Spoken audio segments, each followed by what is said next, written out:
What if the reason you feel powerless, disillusioned, and unheard isn't a coincidence, but part of a deeper structure of control that Plato warned about thousands of years ago? What if the suffering you carry in silence is not just personal, but political, and rooted in the way corrupt leadership twists the soul of a society? Plato, the ancient Greek philosopher, was not merely a thinker of abstract ideas. He was a man who saw through the masks of power. He knew that leaders are not simply chosen. They are reflections of the people's desires, fears, and blindness. And in that reflection, a dangerous truth is hidden. Corrupt leaders exist not in spite of the people, but because of them. In his masterpiece, The Republic, Plato paints a sobering picture of how cities fall into the hands of tyrants, not through sudden invasion or external collapse, but through internal decay. It begins, he says, when individuals cease to govern their own souls. When reason no longer rules inside a person, appetite or aggression takes over. And when enough individuals live like that, their city begins to resemble the chaos within. This is where it begins, not in the palace, but in the heart. You suffer in silence because your voice has been separated from your soul, because you have been taught that your worth depends on compliance, not on clarity. And the deeper secret Plato reveals is this: tyranny begins where inner discipline ends. A corrupt leader does not rise alone. He rises because people trade truth for comfort, depth for distraction, and wisdom for noise. They want a leader who reflects their cravings, not their conscience. And such a leader learns quickly. To stay in power, he must keep the people entertained, anxious, and divided. He must replace reason with rhetoric, courage with fear, and justice with performance. Plato describes how this happens in the soul before it happens in the state. When a person stops listening to the voice of reason, the appetites, the hunger for pleasure, the thirst for praise, the addiction to power, take over. They shout louder than wisdom. They demand gratification. And once they dominate the soul, the person becomes a slave, not to a ruler outside, but to the ruler within. This is the secret behind the corrupt leader. He is not strong. He is enslaved. Enslaved by his own fears, his own hunger, his own shadows. But to survive, he must project power. He must silence dissent. He must punish truth-tellers. And the people, already trained to obey the voice of appetite in themselves, follow him. Not because they believe in justice, but because they have forgotten what justice feels like. Now pause. Let this sink in. Plato is not just describing politics. He is describing you, me, all of us. He is asking who is ruling you from the inside. When you remain silent in the face of injustice, is it because you are afraid? Is it because you believe you cannot make a difference? Or is it because part of you has accepted the lie? That peace means not making trouble, that survival is better than truth. Plato's message is not comfortable. It is not a motivational slogan. It is a spiritual confrontation. He believed that every act of political injustice is rooted in a deeper moral collapse, the collapse of the soul's structure. When reason abdicates its throne, chaos rules, and chaos, once externalized, becomes the soil in which tyrants grow. So, what does this mean for us today? It means that corrupt leadership is not a glitch in the system. It is a reflection of the soul of a people who have forgotten themselves. It means that your suffering is not isolated. It is part of a pattern where silence becomes complicity, and complicity feeds the machine of control. You were not meant to live like this. You were not made to be silent.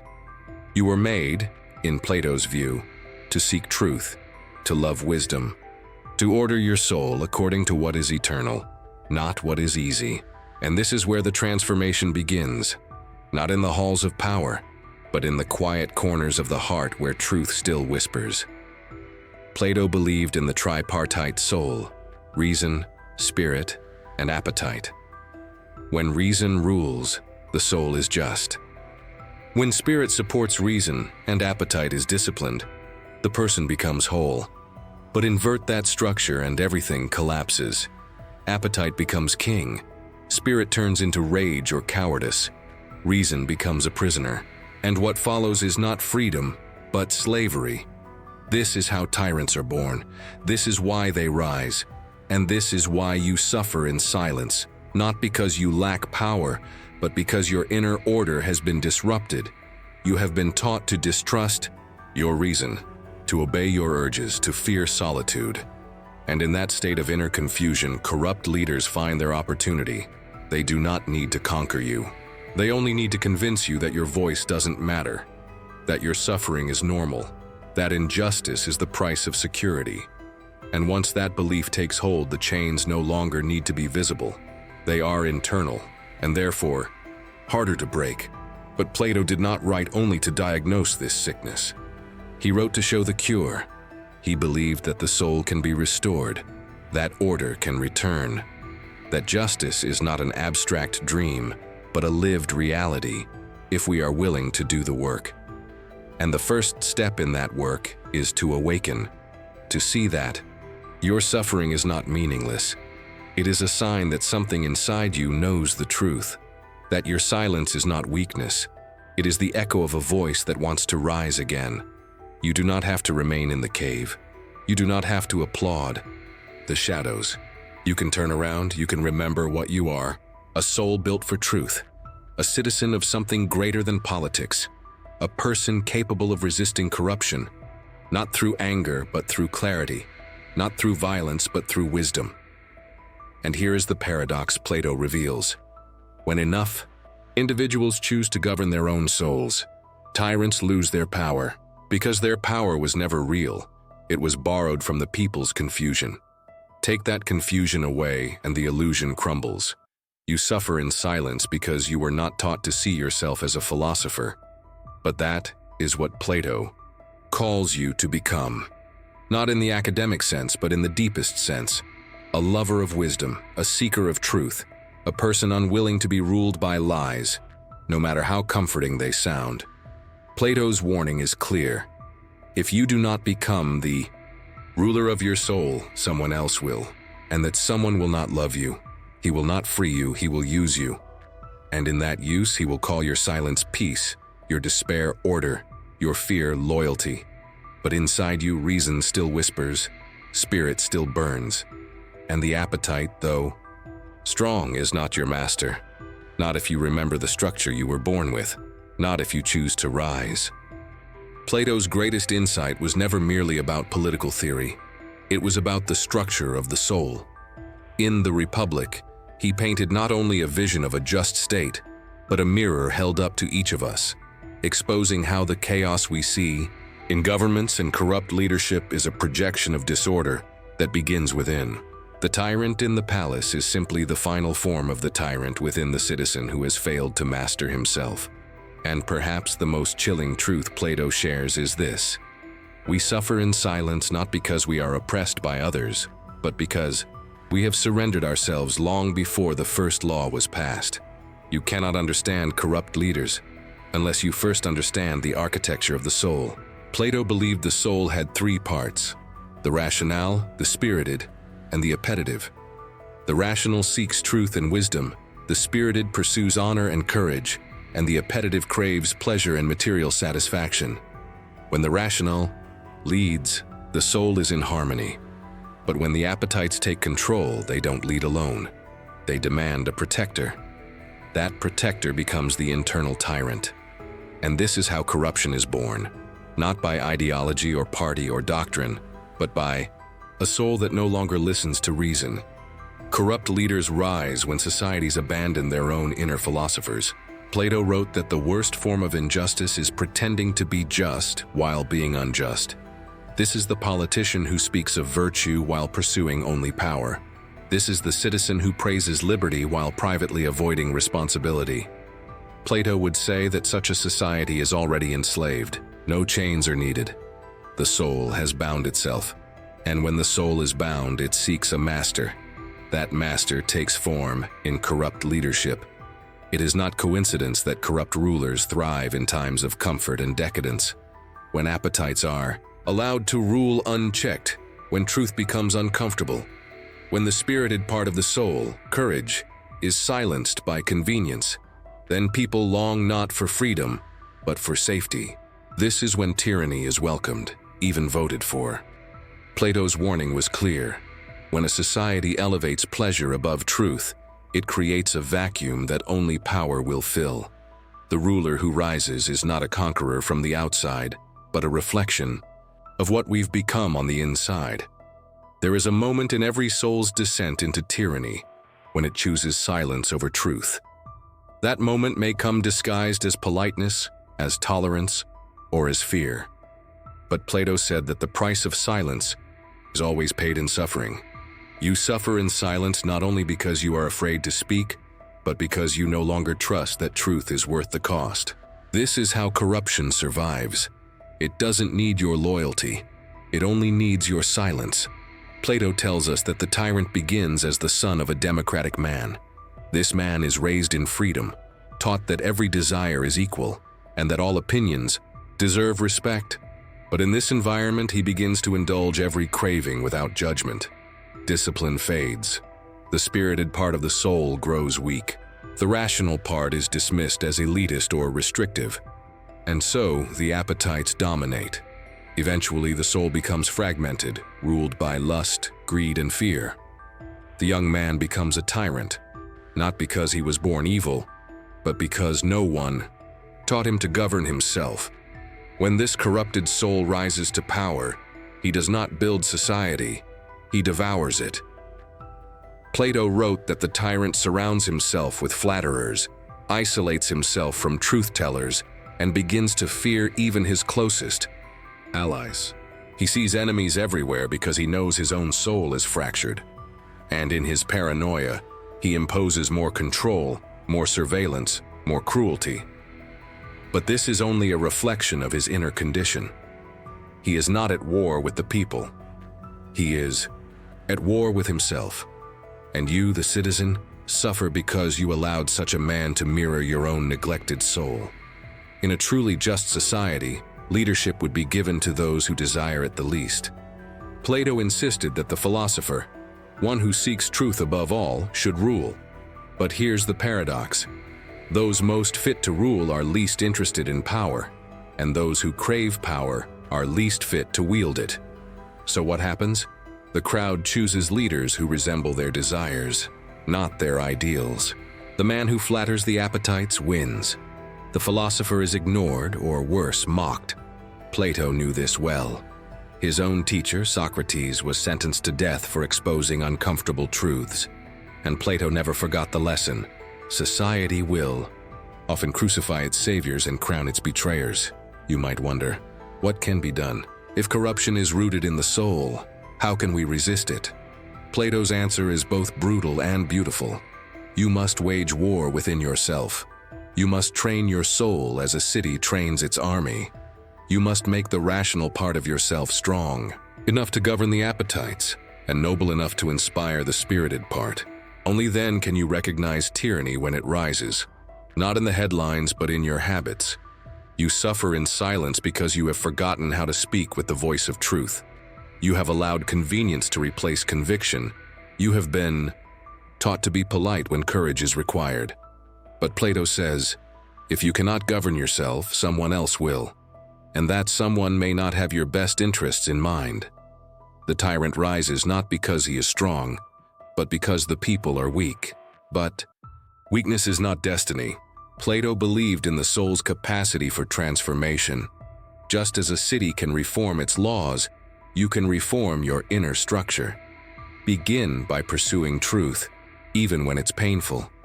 Seek wisdom over comfort. Strengthen the part of your soul that longs for justice. Train your spirit to resist fear. And most importantly, do not remain silent when you know the truth must be spoken. Plato's greatest fear was not that tyrants would rise, but that citizens would forget how to recognize them. He feared that people would learn to love their chains, to defend their captors, to silence their inner philosopher for the sake of social peace. But peace built on silence is a lie. True peace can only emerge from justice, and justice begins with a soul that refuses to betray itself. When you look around and see corruption, don't ask only, Why are they doing this to us? Ask also, why did we allow it? Why did we stop resisting when we knew something was wrong? Why did we choose silence over truth? Plato would urge you to look first within. Clean your soul before blaming the state. Build inner harmony before demanding outer justice, because the leader you follow is a reflection of the part of your soul you obey. And if that part is ruled by fear, lust, greed, or cowardice, then the tyrant has already won, even before he arrives. But if that part is governed by truth, courage, and love for justice, then no tyrant can rule you, not truly. Plato never left us in despair. Though his diagnosis of corruption is piercing, his solution is luminous. He believed that the human soul, like the city, is not doomed to disorder. It can be restructured, healed, and elevated, but only if we have the courage to confront our own contradictions. The deepest secret behind corrupt leaders, Plato would say, is not that they are rare monsters, but that they are common men whose worst desires were never questioned. The real revolution begins when ordinary people turn the light inward and refuse to be ruled by darkness any longer. The tyrant may sit on a throne, but his power depends on your silence, your complicity, and your fear. He cannot endure when individuals wake up to the truth of their own agency. This is why Plato placed such high value on education, not mere instruction, but soul cultivation. A true education, he argued, is not about filling the mind with facts, but turning the soul toward this is the anamnesis, the recollection of truth that the soul has forgotten. It is not learning new things, but remembering who you truly are beyond appetite and fear. You suffer in silence because the modern world has trained you to forget yourself. You are told your worth depends on productivity, appearance, status, or obedience. But Plato says, your worth lies in your alignment with the good, and the good is not a thing you own or a title you earn. It is a harmony within your soul, where reason leads, spirit defends, and desire obeys. When this order is restored, your silence breaks. You begin to speak with authority, not loudness but moral clarity, not defiance but wisdom. Corrupt leaders fear this more than rebellion. They fear the awakened soul. Because such a person cannot be bribed, cannot be threatened, cannot be seduced. He does not need flattery or approval. He serves something higher than the state, the good itself. And in that service, he is more powerful than any army. Plato's message is that justice does not begin with laws. It begins with inner order. That's why, even in a corrupt regime, a single just man is already a threat. His existence proves tyranny is not inevitable. He is the seed of a new society. But there is a cost. Plato never promised that the pursuit of truth would be easy. In fact, it is painful. Like the prisoner freed from the cave, your eyes will burn when they first see the light. You will be mocked, isolated, perhaps even punished. But your suffering will no longer be in silence. It will have meaning. And through it, you will forge the strength to resist every lie. The tyrant will still sit on his throne, but he will no longer rule your soul. The path back to justice is not through mass movements alone. It begins one soul at a time. Each person who chooses to govern themselves weakens the hold of corruption. Each person who refuses to serve falsehood chips away at the foundation of tyranny. This is why Plato believed so deeply in the philosopher, not as a profession, but as a way of life. Anyone who seeks wisdom, who chooses truth over comfort, who aligns their soul with justice, is a philosopher. And philosophers are the natural enemies of tyrants. To resist the tyrant, you must become more than a voter, a protester, or a critic. You must become a philosopher. And that begins with questions. Ask yourself, what governs me? Is it reason or fear? Is it truth or convenience? Do I speak because I believe or because I seek applause? Do I remain silent to keep peace or because I've lost the courage to confront injustice? These are not abstract questions. They are the key to your liberation. The soul that lives without questioning becomes a tool for power, but the soul that questions awakens, and in awakening becomes free. Plato knew this intimately. He lived in a time of failed democracy, of manipulative leaders, of the execution of Socrates. He watched his city collapse under the weight of its own contradictions.